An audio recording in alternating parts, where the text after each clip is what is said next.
You, John Fitzgerald Kennedy, do solemnly swear. I, John Fitzgerald Kennedy, do solemnly swear. That you will faithfully execute the office of President of the United States. That I will faithfully execute the office of President of the United States. And will, to the best of your ability. And will, to the best of my ability. Preserve, protect, and defend the Constitution of the United States. Preserve, protect, and defend the Constitution of the United States. So help you God. So help me God.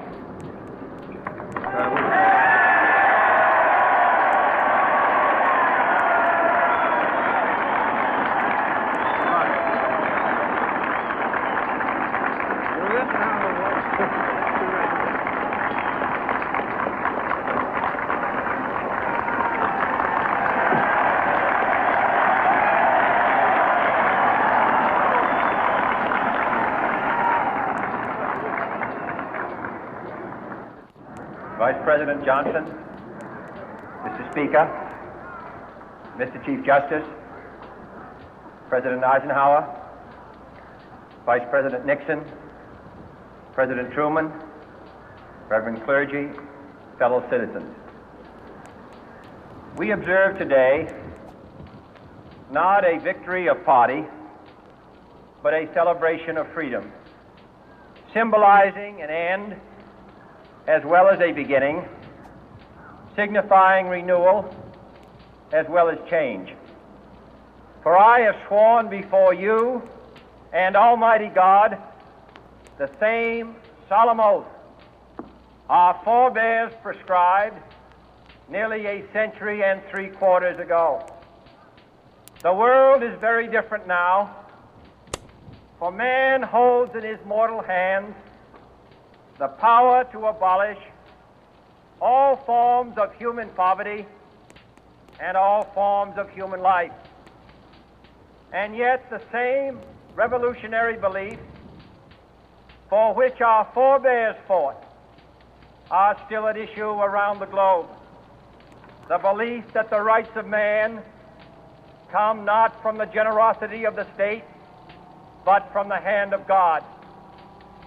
We dare not forget today that we are the heirs of that first revolution. Let the word go forth from this time and place to friend and foe alike that the torch has been passed to a new generation of Americans born in this century, tempered by war, disciplined by a hard and bitter peace, proud of our ancient heritage, and unwilling to witness or permit the slow undoing of those human rights to which this nation has always been committed and to which we are committed today at home and around the world.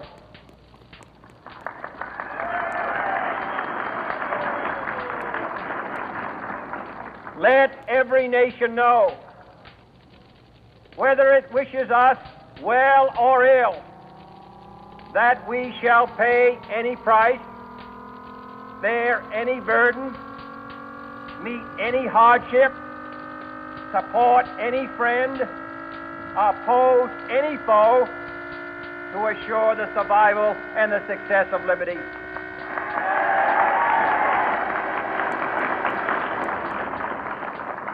This much we pledge and more. To those old allies whose cultural and spiritual origins we share, we pledge the loyalty of faithful friends. United, there is little we cannot do in a host of cooperative ventures. Divided, there is little we can do, for we dare not meet a powerful challenge at odds and split asunder. To those new states whom we welcome to the ranks of the free, we pledge our word that one form of colonial control shall not have passed away merely to be replaced by a far more iron tyranny. We shall not always expect to find them supporting our view, but we shall always hope to find them strongly supporting their own freedom, and to remember that in the past, those who foolishly sought power by riding the back of the tiger ended up inside.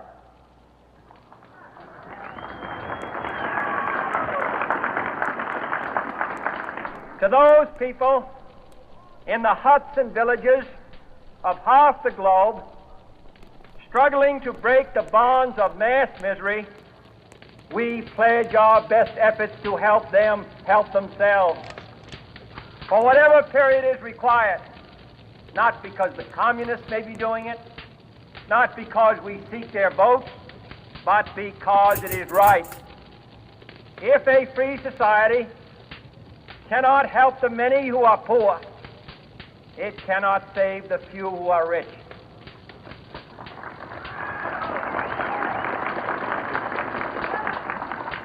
To our sister republics south of our border, we offer a special pledge to convert our good words into good deeds, in a new alliance for progress, to assist free men and free governments in casting off the chains of poverty.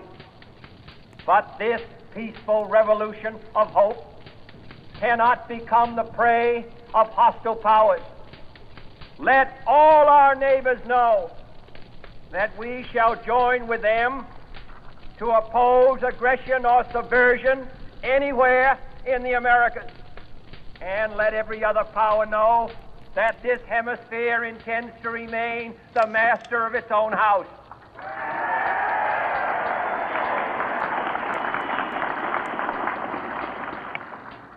To that World Assembly of Sovereign States, the United Nations, our last best hope, in an age where the instruments of war have far outpaced the instruments of peace, we renew our pledge of support to prevent it from becoming merely a forum for invective, to strengthen its shield of the new and the weak, and to enlarge the area in which its writ may run.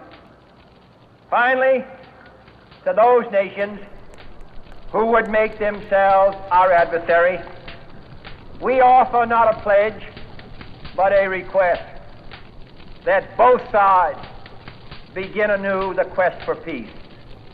Before the dark powers of destruction, unleashed by science, engulf all humanity in planned or accidental self-destruction, we dare not tempt them with weakness, for only when our arms are sufficient beyond doubt can we be certain beyond doubt that they will never be employed.